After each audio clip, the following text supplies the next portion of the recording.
Amazing অ্যারাউন্ডে সকলকে স্বাগত। DA মামলার অফিস রিপোর্ট প্রকাশিত হলো। মফিকেশন এবং অবমাননা সংযুক্ত বেশ কিছু বিষয় সংযুক্ত। সুপ্রিম কোর্টে রাজ্য সরকারি কর্মীদের মহার্ঘ ভাতা অর্থাৎ ডিএ মামলার শুনানি নিয়ে নতুন তারিখ ঘোষণা করা হয়েছে।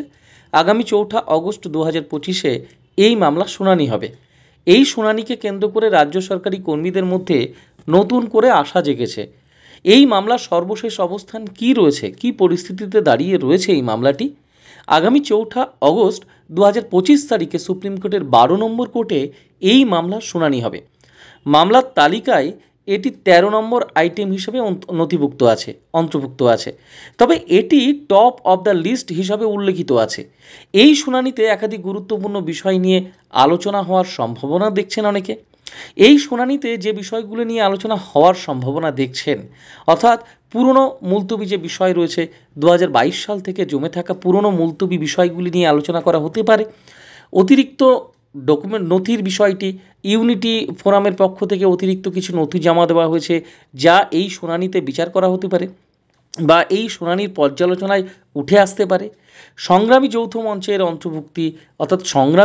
মঞ্চের অন্তর্ভুক্তি নিয়েও আলোচনা হওয়ার কথা রয়েছে।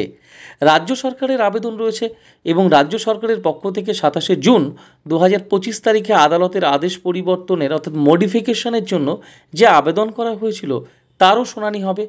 এবং ইউনিটি ফোরাম 16 মের সুপ্রিম কোর্টের আদেশ অনুযায়ী একটি লিখিত জমা দিয়েছে। কন্টেম্পট অফ কোর্ট মামলা, অর্থাৎ সুপ্রিম কোর্টের নির্দেশ সত্ত্বেও রাজ্য সরকার কর্মীদের 25% ডিএ প্রদান না করায় 3টি সংগঠন কন্টেম্পট অফ কোর্ট মামলা দায়ের করেছে। অর্থাৎ ইউনিটি ফোরামের পক্ষ থেকে confederation of state government employees, সরকারি কর্মচারী পরিষদ, এই 3টি সংগঠন এই কন্টেম্পট মামলাগুলিও 4 আগস্টের শুনানিতে একটি গুরুত্বপূর্ণ বিষয় হতে চলেছে। আশা করা হচ্ছে যে এই কন্টেম্পট মামলাগুলি দিয়েই শুনানি শুরু হতে পারে সম্ভাবনা। রাজ্য সরকারি কর্মীরা দীর্ঘদিন ধরে তাদের প্রাপ্য ডিএর জন্য লড়াই করছেন। এই শুনানি তাদের জন্য অত্যন্ত গুরুত্বপূর্ণ। তারা আশা করছেন যে সুপ্রিম কোর্ট তাদের পক্ষে রায় দেবে এবং রাজ্য সরকার দ্রুত বকেয়া ডিএ মিটিয়ে দেবে।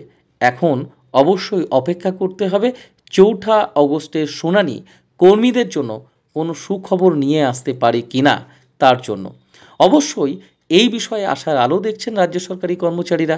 এবং ডিএ মামলার যে অফিস রিপোর্ট ইতিমধ্যে প্রকাশিত হলো, মফিকেশন, অবমাননা সহ বেশ কিছুর বিষয়ে যে তথ্য মিলছে, সেই তথ্য রাজ্য সরকারি কর্মচারীদের কাছে অত্যন্ত গুরুত্বপূর্ণ হয়ে উঠে দাঁড়াচ্ছে এই মামলার সাপেক্ষে।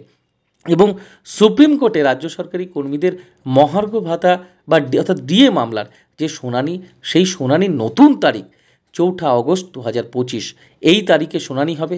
অবশ্যই সকলেই তাকিয়ে রয়েছেন যে 4 আগস্ট 2025 তারিখে ডিএ মামলায় অবশেষে কী ধরনের পর্যালোচনা থেকে কী ধরনের পজিটিভ খবর আসবে তার জন্য। সকলে ভালো থাকবেন, সুস্থ থাকবেন। শিক্ষা ও শিক্ষক নিয়োগের গুরুত্বপূর্ণ তথ্য এবং প্রয়োজনীয় তথ্য সমৃদ্ধ ভিডিও পেতে আমাদের চ্যানেলে নতুন হলে চ্যানেলটি সাবস্ক্রাইব করে রাখতে পারেন। ভিডিওটি তথ্য সমৃদ্ধ মনে হলে একটি লাইক, কমেন্টে আপনার মতামত জানাতে পারেন। সকলে ভালো থাকুন, সুস্থ থাকুন। সকলকে ধন্যবাদ।